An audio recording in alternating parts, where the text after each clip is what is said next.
This program is rated PG. It contains themes and scenes which may not be suitable for young audiences. Parental guidance is advised.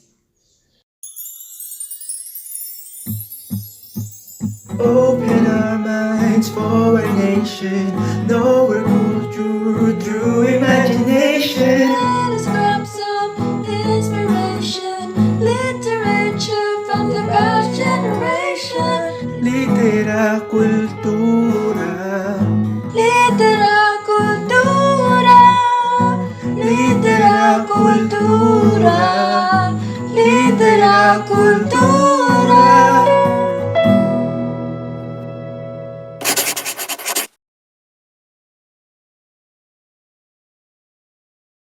What is up mga Ka-Cooltos? Panibagong taon, panibagong episode na naman dito sa Literakultura.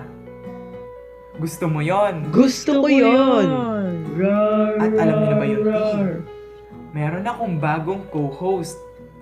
Do you remember Miss Colani Literatura? Well, umaasenso siya na ngayon dahil siya na yung bago kong co-host. Hola, ¿cómo estáis? Quiero ver bailar tu pelo ser tu ritmo despacito. Siya, why naman ganun? Bakit hindi ako na-inform na mapapasabak na naman ako sa pagka-nosebleed? Kung noon, puro English yan, bakit ngayon, iba na naman, hindi ko na magets? Send help naman, guys. No, I am actually multilingual. I can speak Spanish, English, science, technology, engineering, and mathematics. Wow, great! Miss Kulani is in the bag. Share mo lang. It's hot in the bag kaya, no? Because I'm too hot. Okay, Miss Kulani, enough with the chit-chat. So guys, for today's episode, we will be tackling one of the famous pieces in Latin America entitled My Memories of My Melancholy Horse. Oh yes! Speaking of, I have a best friend from Latin America. Actually, I'm not the only one who knows him. Vamonos! Gabriel de la Concordia García Márquez, also known as Gabo, is a Colombian novelist who was born on March 6, 1927 in the provincial town of Aracataca, Colombia. He is recognized as one of the greatest writers of the 20th century. He is also acknowledged for his skills in writing in the genre of magic realism and was awarded the Nobel Prize for Literature in 1982, mostly for his masterpiece 100 Años de Soledad or 100 Years of Solitude in the year 1967. Gabriel García Márquez actually studied law in the National University of Bogota in 1946, but he earned his living as a journalist.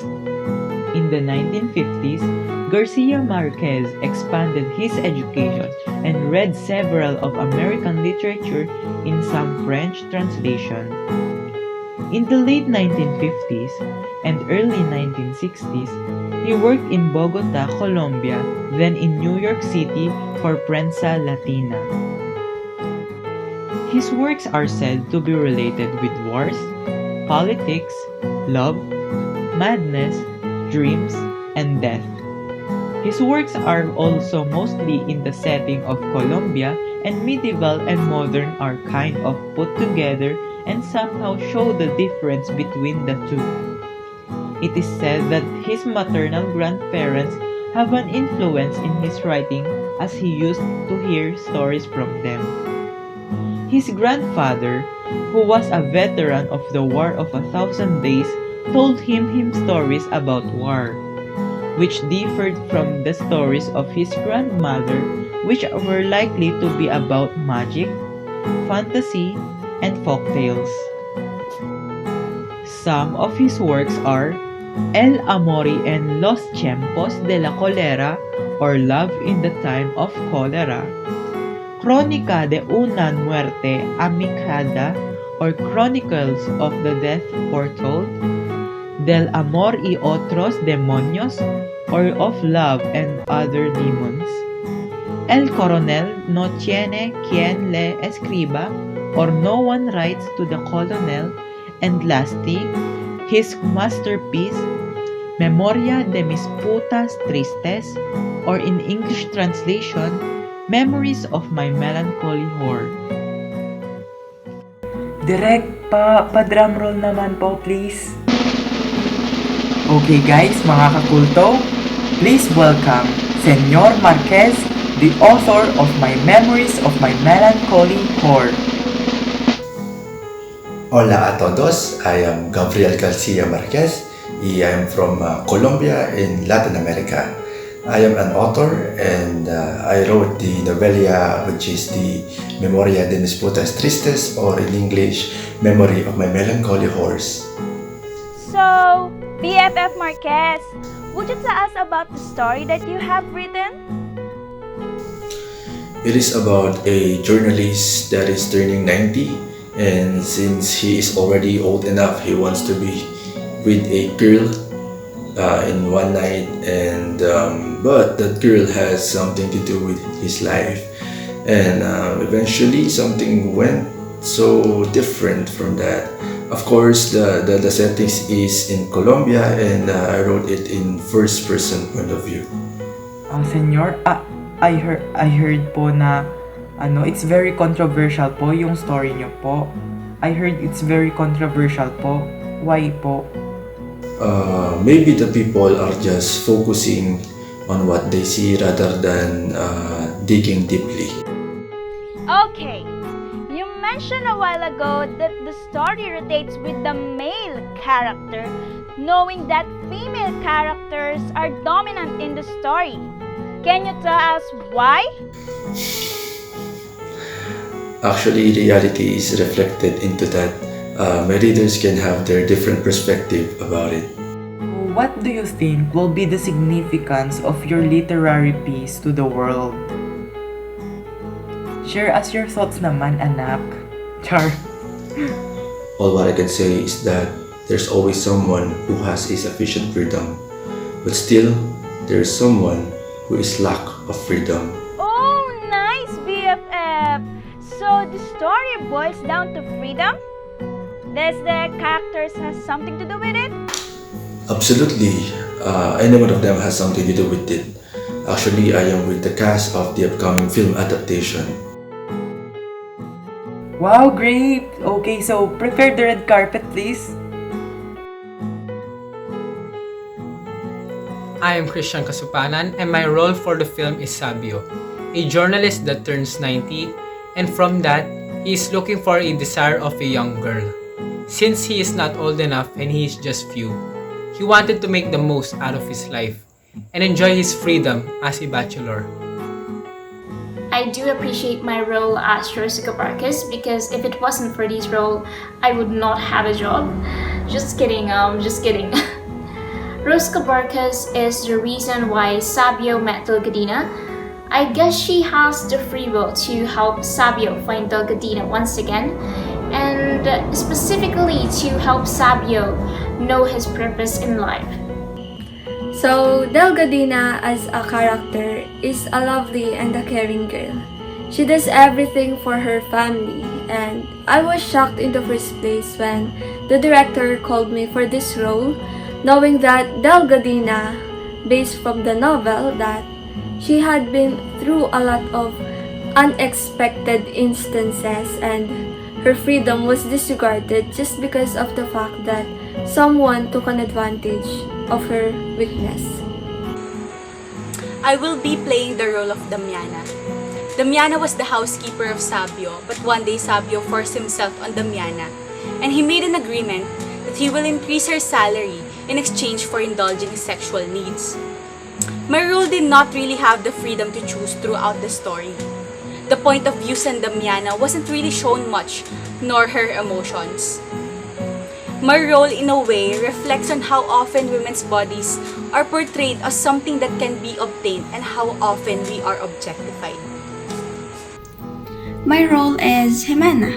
She is the fiancée of Sabio. but it turns out that she can live with him forever because of the factors that affects Sabio's reputation. But still, she has the freedom to find someone new that wants to be with her for the rest of her life. I am very grateful about this role because I wanted to explore this industry with different characters. Although Florine is just a minor character, she had a huge impact on Sabio and his characteristics. She had the freedom to take good care of her son, on which Sabio, on the other hand, did not appreciate that.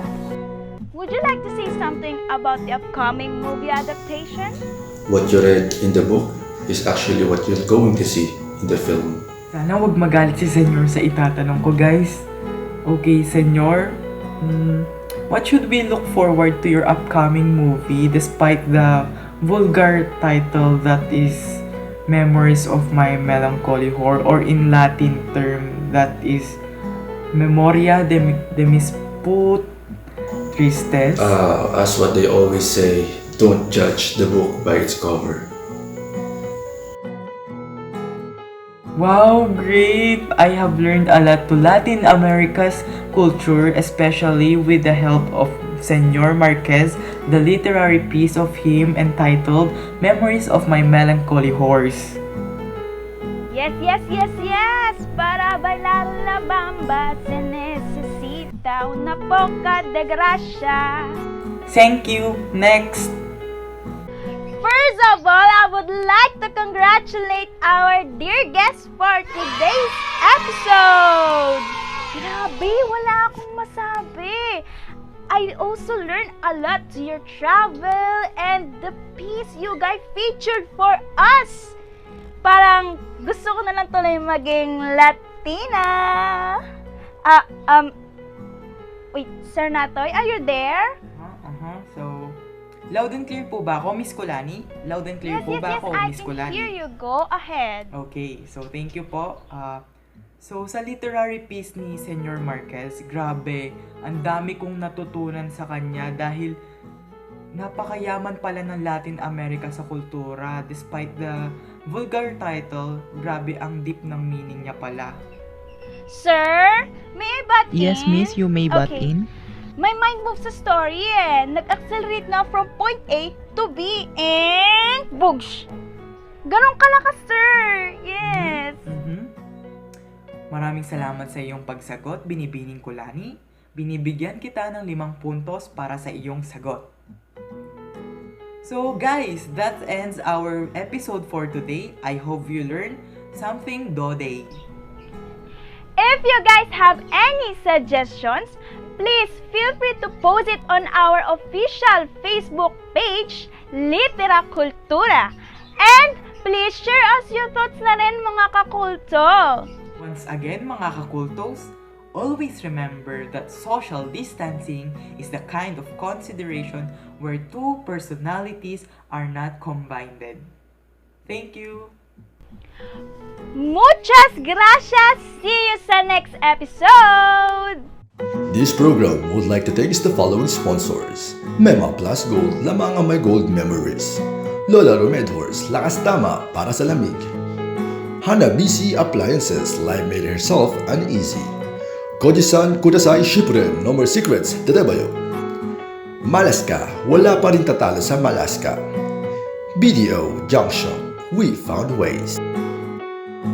In partnership with Batang Tomas and Friends, tara, ambag, Art for a Cause charity organization.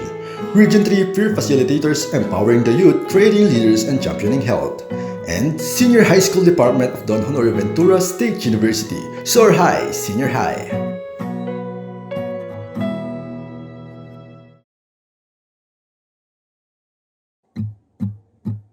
Open our minds for a nation, know our culture through imagination. Let us grab some inspiration, literature from the past generation. Literacultura.